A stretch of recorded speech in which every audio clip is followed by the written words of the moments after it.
Welcome to the Genius Factory. Enjoy the video. In this video, I will explain how to make organic fertilizer at home.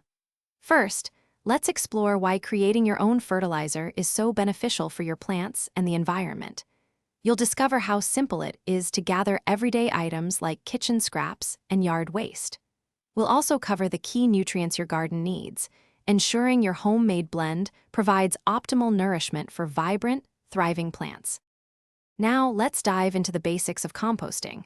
You can select a method that fits your lifestyle, whether it's a simple pile or a dedicated bin.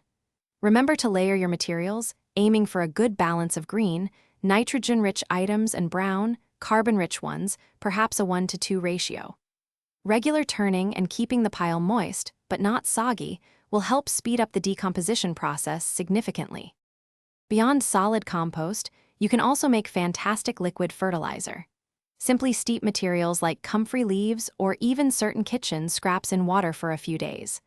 Once it's ready, remember to dilute this concentrated compost tea with water, often at a 1-to-10 ratio, before feeding your plants. This provides a quick, accessible nutrient boost, perfect for thirsty plants or young seedlings. Finally, let's talk about applying your homemade organic fertilizer. For solid compost, spread it around the base of your plants or gently mix it into the top few inches of soil. For liquid feeds, apply directly to the soil around the root zone. Always observe your plants for signs of nutrient needs or overfertilization. Remember to check the description for a link to the new Kindle Paperwhite and other great deals.